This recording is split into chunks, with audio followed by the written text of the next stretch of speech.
सभापती महोदय, आपले धन्यवाद. 94,000 कोटीची पुरवणी मागणी आपण आता सभागृहासमोर ठेवतोय, पण याच्यात दिव्यांग दिसत नाही.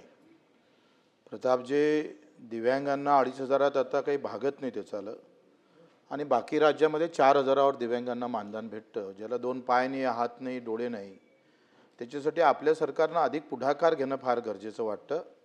कारण तुम्हाला आम्हाला माहीत आहे ते कसं जगतंय. तुम्हाला किमान 2 पाय आहे, आपण श्रीमंत लोक आहोत, किमान आरोग्याच्या दृष्टिकोनातून श्रीमंत आहे. 2 कान आहे, हात आहे, पाय आहे. पण ज्याला हे काहीच नाही, त्याच्यासाठी आमच्या भूमिका काय?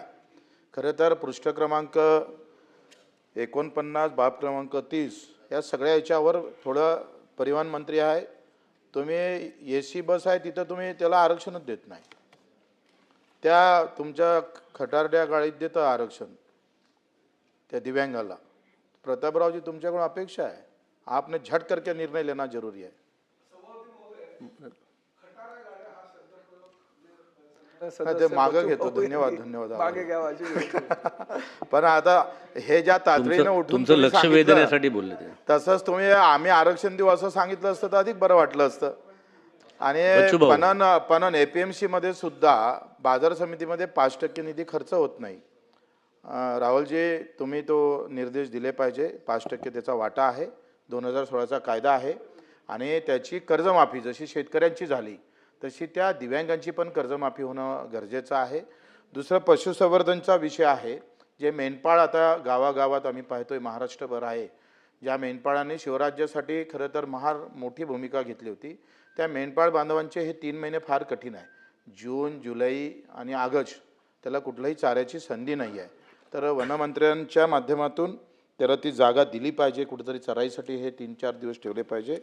दुसरं, माझ्या मतदारसंघातला विषय आहे जलसंपदाचा आणि पुनर्वसनचा जो आहे, त्यामध्ये राजुरा जो गाव आहे ते पूर्ण पुनर्वसनमध्ये घेणं गरजेचं आहे. आणि वासनी प्रकल्पामध्ये बोरगाव पेठ हे जे आमचे गाव आहे ते सुद्धा पुनर्वसन घेणं गरजेचं आहे.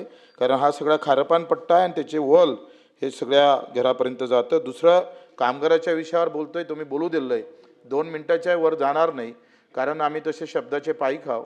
तुम्ही इतका मोठा मान दिला आहे, म्हणून आम्ही आपल्याकडून विनंती करतो आहे का जे आमचे कामगार आहे 6-6 महिने उपाशी आहे, त्यांना पगार नाही, फिनले मिलच्या कामगारांना, त्या सगळ्या संदर्भात 2 आत्महत्या झालेल्या आहे.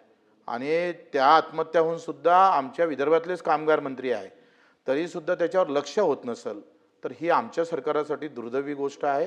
कारण प्रभू रामचंद्राचा आशीर्वाद घेऊन, छत्रपती शिवरायाचा विचार घेऊन, बाबासाहेब आंबेडकरांच्या खऱ्या अर्थानं कृतीतून चालणाऱ्या सरकारनं जर कामगाराच्या आत्महत्या होत असेल आणि बाजूनं आमचे कामगार मंत्री असतील, ते जात नसेल तर ते चुकीचं होईल. त्यावरही लक्ष वेधावं अशा प्रकारची विनंती करतो. अभ्यंकर.